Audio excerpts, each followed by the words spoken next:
ओम नमः शिवाय। दोस्तों, आपका हमारे चैनल पर स्वागत है।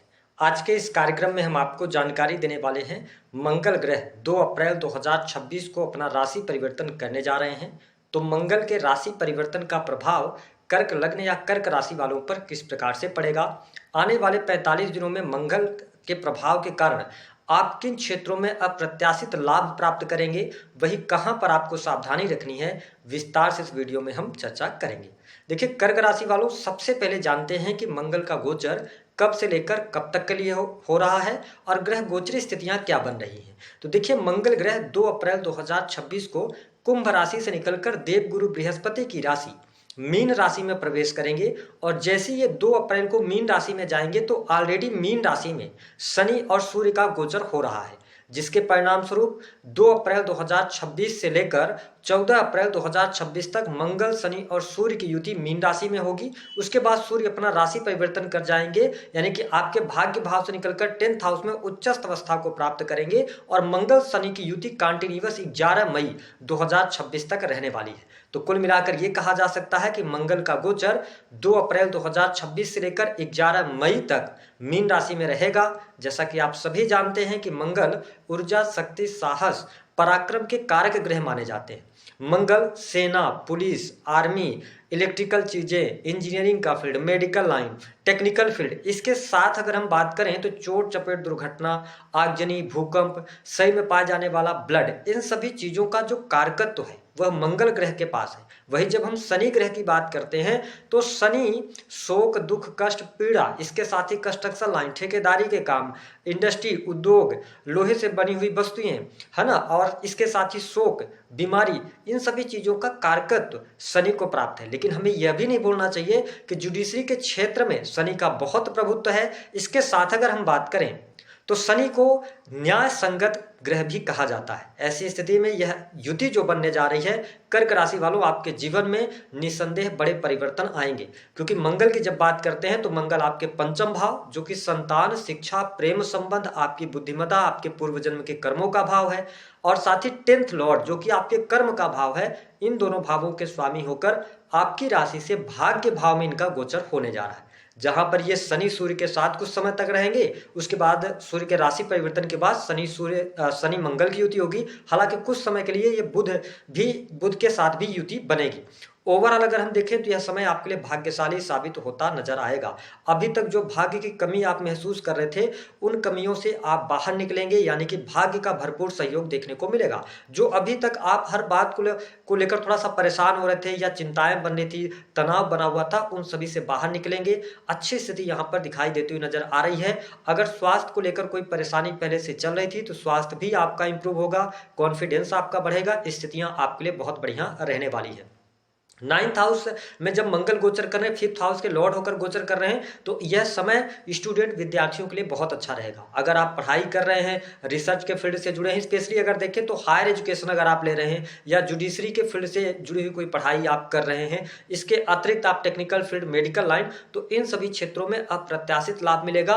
अगर कोई कॉम्पिटेटिव एग्जाम भी है तो 14 अप्रैल 2026 से लेकर जो 15 मई तक का टाइम है, ये काफी अच्छा आपके लिए रहने वाला है। कंपटीशन के क्षेत्र में आपको सफलता भी प्राप्त होगी, यानी कि स्टूडेंट विद्यार्थियों के लिए यह गोचर बहुत बढ़िया रहेगा। अब देखिए, 9th हाउस को जब हम देखते हैं तो यह गुरुजनों का भाव माना जाता है। तो कर्क लग्न, आप कर्क राशि के हैं, तो जो आपके गुरु समान व्यक्ति हैं या जो आपके गुरुजन हैं, जिनको आप अपना वेल विशर्स मानते हैं, उनके साथ में थोड़ा सा बातचीत करते समय आपको सावधानी अवश्य रखने की आवश्यकता रहेगी। साथ ही पिता की हेल्थ को लेकर या पिता के साथ किसी भी प्रकार का वाद विवाद न हो, इस पर अगर आप ध्यान रख पाते हैं तो भाग्य का पूर्ण रूप से सहयोग आपको देखने को मिलेगा। इस समय अवधि के दौरान धार्मिक यात्रा भी आपकी होती हुई नजर आ रही है।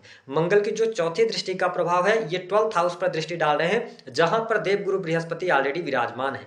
ऐसी स्थिति में आध्यात्मिक प्रगति के लिए यह समय अच्छा रहेगा। साथ ही देखिए, 9th हाउस विदेश को भी शो करता है, ठीक है। तो ऐसी स्थिति में विदेशी भूमि से लाभ, और 12th हाउस भी विदेश को दर्शाता है, और राहु का गोचर आपके अष्टम भाव से हो रहा, तो यह समय विदेश जाने के लिए बहुत अच्छा रहेगा। अगर आपका विदेश से जुड़ा हुआ कोई कार्य है, इंपोर्ट एक्सपोर्ट का कार्य है, तो उसमें भी आप लाभ प्राप्त करने में सफल होंगे। हालांकि इस समय अवधि के दौरान खर्च आपका बढ़ा रहेगा। बच्चों की एजुकेशन पर पैसा खर्च हो सकता है या एंटरटेनमेंट के चक्कर में आप कुछ पैसा खर्च करते नजर आएंगे, इस प्रकार की स्थिति बनेगी। लेकिन ओवरऑल विदेश में रह रहे लोगों के लिए भी समय अच्छा है। अगर आप विदेश जाना चाहते हैं तो भी परिस्थितियां अच्छी हैं, है ना। आप कोई भी व्यवसायिक यात्रा करना चाहते हो तो यह समय आपके लिए अनुकूल रहेगा। सिवाय ध्यान रखना है थोड़ा सा खर्चों पर, अगर आप नियंत्रण बनाकर चलेंगे तो चीजें आपके लिए बहुत ही अच्छी रहेंगी। कार्य क्षेत्र के दृष्टिकोण से अगर देखें, दशम के लॉर्ड होकर 9th से गोचर कर रहे हैं। हालांकि अपने से अगर हम देखें 10th से तो ये 12th है। ऐसी स्थिति में यह समय सरकारी क्षेत्र से जुड़े जातकों के लिए अच्छा है। सरकारी क्षेत्र में लाभ मिलेगा, वरिष्ठ अधिकारियों का सहयोग भी आपको देखने को मिलेगा। कार्यस्थल पर आपका दबदबा भी रहने वाला है। लेकिन थोड़ा सा इस समय अवधि के दौरान ये ध्यान रखें कि अगर आप सरकारी क्षेत्र के अंदर या प्राइवेट सेक्टर के अंदर भी कार्यरत हैं, अगर आपके बॉस हैं तो उनके साथ में थोड़ा सा यहाँ पर परिस्थितियां नेगेटिव हो सकती हैं या आपकी बातचीत के कारण थोड़ा सा मनमुटाव हो सकता है। तो इन चीजों से आपको बचना होगा। अहम के टकराव से अगर आप बचेंगे तो बाकी अच्छा है। कैरियर में सफलता मिलेगी, रुके हुए कार्य आपके बनेंगे। यद्यपि आप प्राइवेट सेक्टर के अंदर भी नौकरी पेशा जीवन में हैं, अगर प्रमोशन के बारे में सोच रहे हैं तो यह उचित टाइम है। 14 अप्रैल 2026 के बाद आपके लिए प्रमोशन के भी योग बनेंगे, आपको बात करना चाहिए। साथ ही मंगल की अगर हम 7वीं दृष्टि की बात करते हैं तो ये आपके 3rd हाउस को देखेंगे। देखिए 3rd हाउस में कन्या राशि आती है, वहां पर शनि की भी दृष्टि है। 3rd हाउस पर दृष्टि पड़ने की वजह से आपके साहस और पराक्रम में वृद्धि होगी।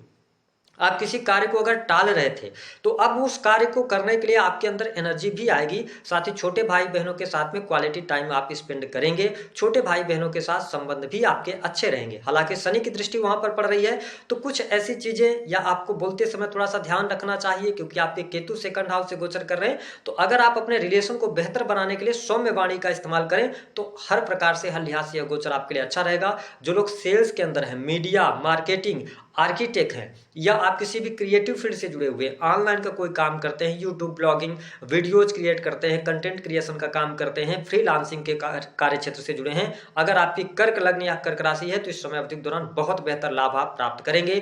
आप जो भी एफर्ट्स डालेंगे उनका भरपूर लाभ आपको मिलेगा।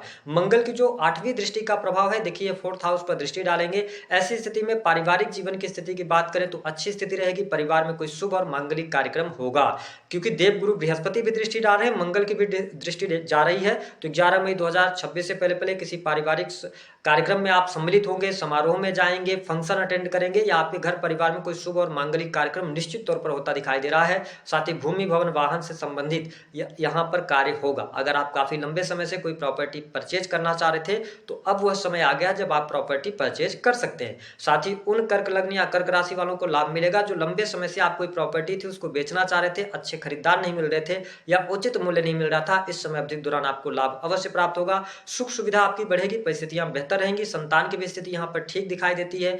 प्रेम संबंध के मामलों के लिहाज से भी समय अच्छा रहेगा। हालांकि प्रेमी प्रेमिकाओं के बीच में थोड़ा सा आप इमोशनल होते हैं, चंद्रमा का प्रभाव आपके जीवन में रहता है, तो ओवर रिएक्ट करने से बचेंगे तो आपका प्रेम जीवन भी अच्छा रहेगा। अन्यथा क्या होगा, छोटी छोटी बातों को लेकर और एक दूसरे से मनमुटाव होगा और आपके रिश्ते में जो एक ताजगी होनी चाहिए उसकी आप कमी महसूस करेंगे। तो इस पर थोड़ा सा ध्यान दीजिएगा। बाकी वैवाहिक जीवन के लिहाज से अगर देखें तो स्थिति बेहतर है, वैवाहिक जीवन आपका अच्छा रहेगा। बिजनेस व्यापार में आपको सफलता मिलेगी। बिजनेस में आप अगर रुके हुए कार्य थे तो वो कार्य भी बनेंगे। अगर आप सर्विस इंडस्ट्री से जुड़े हैं तो भी परिस्थितियां बेहतर हैं। ओवरऑल अगर हम देखें तो कर्क लग्न और कर्क राशि वालों के लिए यह जो मंगल का गोचर है बहुत ही लाभकारी रहेगा। इस समय का आपको फायदा उठाना चाहिए। सिर्फ 2-3 बातों का ध्यान रखें, जल्दबाजी में आके निवेश नहीं करें। ठीक है, अगर आप वाहन वगैरह चलाते हैं तो देखिए शनि मंगल की युति थोड़ा सा निगेटिव तो होती है, चाहे वो किसी भी भाव में बने। तो वाहन चलाते समय सावधानी रखें क्योंकि राहु 8th हाउस से गोचर कर रहे हैं। बाकी ओवरऑल चीजें बढ़िया हैं। धन लाभ के लिए लिहाज से अच्छा है, आय में वृद्धि होगी, विदेश से धन लाभ होगा। तो मुझे तो आपके लिए बहुत अच्छा यह समय दिखाई देता है। उपाय क्या करेंगे, 9th हाउस से मंगल का गोचर हो रहा है तो सिंपल सी बात है, पिता का सम्मान करिए। पिता को अगर कोई जरूरत है तो आप उनकी देख रेख करिए। धर्म जो गुरु हैं उन पर आप कटाक्ष न करें, उनका सम्मान करें। और इसके साथ ही संभव हो सके तो आप लाल रंग के पुष्पों की माला हनुमान जी को अर्पित करें मंगलवार के दिन। तो आप